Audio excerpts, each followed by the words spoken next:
Hey everybody, it's Bobby G, aka Bobby Bookworm, back again with another Saturday spiel. For those who have not come here before, I usually do a weekly um, reading or breakdown or spiel of the different passages that are for every week from the Messianic perspective. That's Messianic, by the way, Messianic, not Masonic. That is a totally different thing.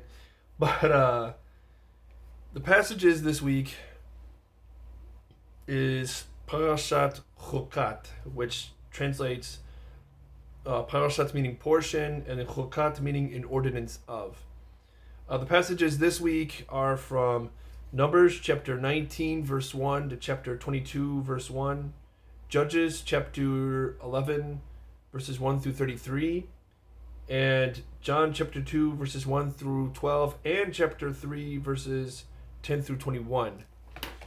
Again, for those who have not come here before, sometimes I do 3 readings, sometimes 4, depending on whether Chosen People Ministries and TorahPortions.org align with each other or are a little different in their New Covenant or New Testament readings. And the thought came to me. I was reading something earlier from a sister from a Bible study, and she talked about how repetition is important and repetition of the right things in God's eyes are important. And I think she's right, especially with whether it's she talked about scripture and music and books and so on. And I think she has a good point, especially with these readings that come every week that I try to do. And in Numbers, we find that a couple different ritual things to be done, such as the red heifer and the water of cleansing, and so on and so forth. And then we see Moses, who was supposed to speak to a rock so that water would come out, but he ended up striking the rock and disobeying God because God said you weren't supposed to strike it, you were supposed to speak to it.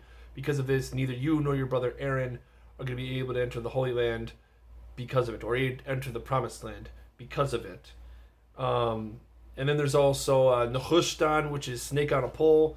This is when the people of Israel were bitten in the desert by fiery serpents, and then Moses made the bronze snake that everyone was supposed to look on and live, which was not idolatry, although some people take it as such, but it was a matter of God responding to the children of Israel for being stubborn, or what is referred to in Scripture as a stiff-necked people, meaning stubborn or just bullheaded.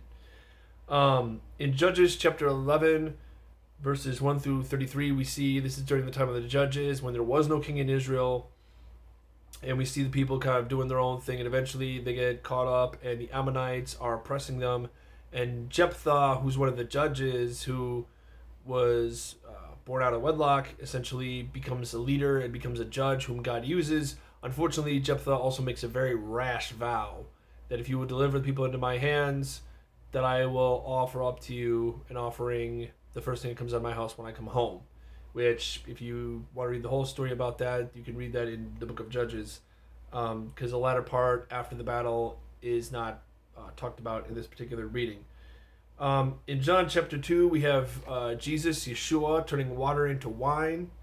And in chapter 3, we see him talking to Nicodemus. We find the famous verse, John 3:16, for God sends his only Son into the world, that whosoever believes in him shall have everlasting life. And then we find in the following verses, he who believes in the Son is not condemned, but he who does not believe stands condemned already, because he has not believed in the name of the only begotten Son of God, of the only Ben Elohim, as we would say. And again, it is important to note, especially in the days that we live in, with all the craziness, we see it ourselves what happens when people do not do things God's way in this world. We see it happening all around us, even right now, whether it's here in the United States or in another part of the world somewhere. We see what happens. We see what happens when there's no faith. We see what happens when there are broken families. We see what happens in all of these things. So, and I think this is part of the reason why God had things to be done a certain way. So, my main takeaway from this and what I want to share with everyone is that it is better to do things God's way, for in doing so, one shall do well both for themselves and for the people around them.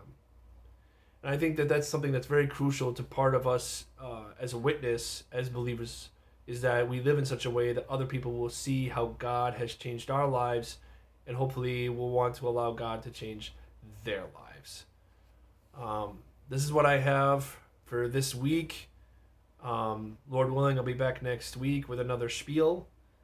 Again, this is Bobby G, aka Bobby Bookworm, and Lord willing, I'll see you all next week. Shalom.